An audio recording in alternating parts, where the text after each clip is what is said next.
सामारो लूला शाख में पानी की शदीद खोट हारी सिरापा एहतियात शाख ज़ोरी खोलण बाद एहतियात जी तारीख़ जो ऐलान। सामारो सब डिवीजन जी लूला शाख में मुसलसल पानी की खोट सबब सभी हारी ऐं आबादगार सख्त एहतियात ते मजबूर थी पिया। एहतियात कंदड़नि इल्ज़ाम हयो आहे आबपाशी खाते पारां साज़िश तहत सामारो के पानी का मारूम रखियो पियो वञे, जॾहिं त ॿियनि इलाइक़नि सतूं अठूं पधरूं वग़ैरह के बाक़ायदा पानी फ़राहम कयो पियो वञे। आबादगारनि जो चवणु हो त लूलान शाख ते 28 ॾींहं खां हथरादू वारा बंदियूं लागू कयूं वयूं आहिनि, जंहिं सबब फ़सुल सख़्ती तबाह थी रहिया आहिनि। चौपायो माल हुन में मरण लॻो ऐं पीअण जो पाणी अणलभ बणिजी वियो। एहतियात कंदड़ आबादगार डॉक्टर सनाउल्लाह राई जी अॻवानी में मिठड़ाऊ रेगुलेटर पंजट ते पहुची शाख ज़ोरी खोलण बाद ख़बरदार कयो त जेकॾहिं पाणी जी फ़राहमी बहाल न कई वई त शटर बंदि हड़ताल करे रोड पुण ब्लॉक ऐं एहतियात जी तहरीक जो आगाज़ कयो वेंदो। हिननि मुतालबो कयो त पाणी जे विच में इंसाफ़ कयो वञे, हथरादू वारा बंदियूं ख़त्म कयूं वञनि ऐं आबपाशी खाते जे डायरेक्टर इशफाक नू मेमण खे फौरी तौर हटायो वञे। आबपाशी खाते तरफ़ां ताहाल को बयान जारी न कयो वियो आहे। वधीक ॾिसंदा इन रिपोर्ट में। रिपोर्ट कर रहियो आहे डॉक्टर हेमलाल वाघाणी। न अञा मूंखे छॾियो फलाणे जो पानी पूरो कोन्हे, हुन जो पानी पूरो कोन्हे। असां पानी ॿियनि जो ठीको खयो आहे या ॿियनि जो सॼी दुनिया जो?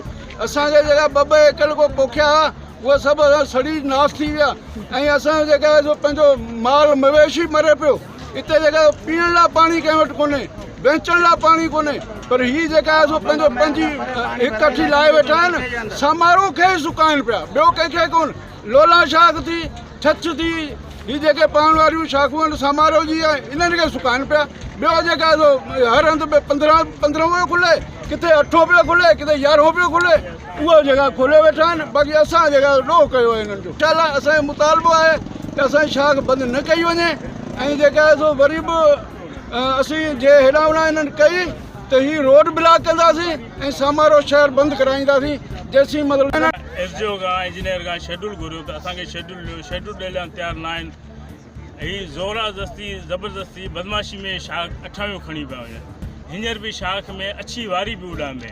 अछी वारी असांजी ज़माने में कॾहिं बि शाख असांजी माल मवेशी जेको असांजो खीर पीअण जो जेको ग़रीब माण्हू खीर विकिणे धंधो कनि था, हुन शयुनि खां ॿिया हीअ ज़ुल्म थिए पियो असां सां। तव्हांजे चैनल जे थ्रू असां इहो आवाज़ु उथारूं था बाला ऑफिसरनि ताईं, असांजे MNA MP ताईं, CM ताईं, हीअ असांजो ज़ुल्म असां ख़तमु कयो न। असांखे 15 पाणी ॾिनो वञे, जॾहिं त मथे दोसू शाख ऐं ॿियूं 15 खुलियूं आहिनि, हेठि नौकोट बि 15 हले पियो ऐं असांजी लोला दाना दस्ती 28 पाणी खणी वञनि पिया।